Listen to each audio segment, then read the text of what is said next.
এক নম্বৰ 2018 চনৰ বিশ্ব এথলেটিক্সৰ 400 মিটাৰ দৌৰত 19 পদক জয় কৰি কোনগৰাকী ভাৰতীয়ই ভাৰতলৈ গৌৰৱ কঢ়িয়াই আনে? উত্তৰ হিমা দাস। বিশ্ব এথলেটিক্সৰ স্বৰ্ণ জয় কৰা হিমা দাস প্ৰথমগৰাকী ভাৰতীয় মহিলা। 51.46 ছেকেণ্ডতে সম্পূৰ্ণ কৰিলে হিমাই সম্পূৰ্ণ ৰোল।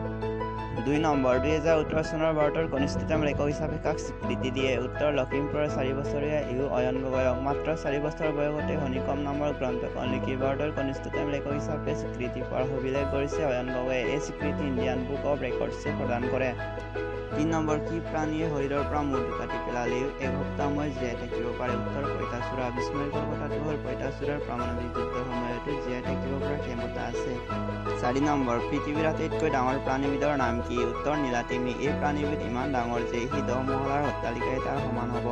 5 নম্বৰ ভাৰতৰ আটাইতকৈ বয়সস্থ প্ৰধানমন্ত্ৰীজন কোন আছিল? উত্তৰ মোৰাৰজী দেশাই। তেওঁ 81 বছৰ বয়সত দেশৰ প্ৰধানমন্ত্ৰী হৈছিল।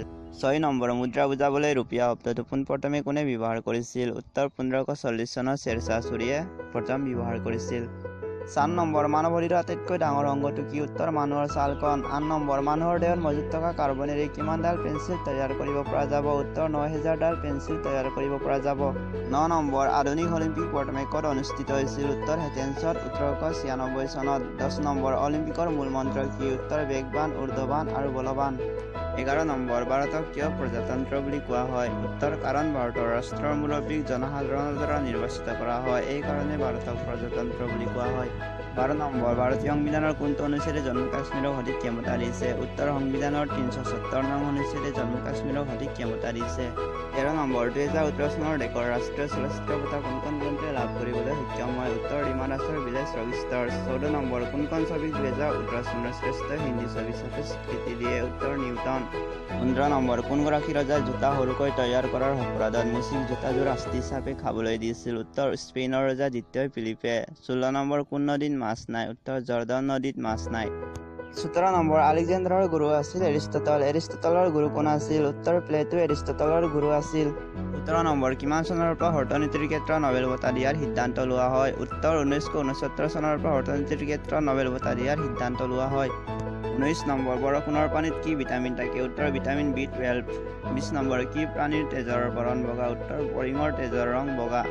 21 নম্বৰ কোনজন খেলুৱৈয়ে ভাৰতৰ হৈ পোনপ্ৰথমবাৰৰ বাবে অলিম্পিকৰ ব্যক্তিগত শাখাত সোণৰ পদক অৰ্জন কৰে? উত্তৰ অভিনৱ বিন্দ্ৰা। 10 মিটাৰ এয়াৰ ৰাইফল শ্বুটিঙত তেওঁ সোণৰ পদক অৰ্জন কৰে।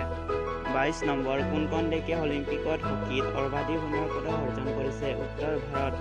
23 নম্বৰ 1919 চনত 13 এপ্ৰিলত জালিয়ানৱালাবাগৰ হত্যাকাণ্ড ক'ত সংঘটিত হৈছিল? উত্তৰ অমৃতসৰত।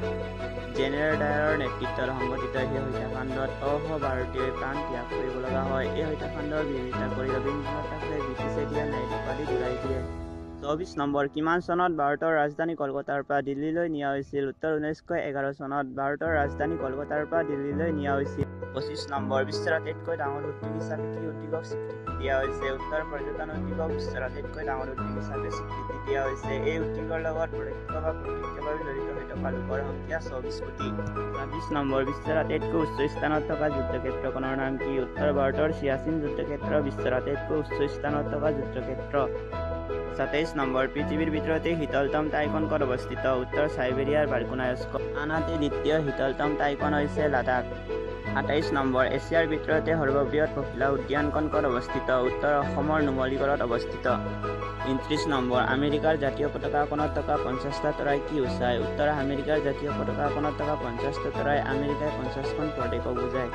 30 নম্বৰ আকাশত আটাইতকৈ বেছি সময় ঘূৰি থাকিব পৰা চৰাইবিধৰ নাম কি? উত্তৰ পাৰ চৰাই।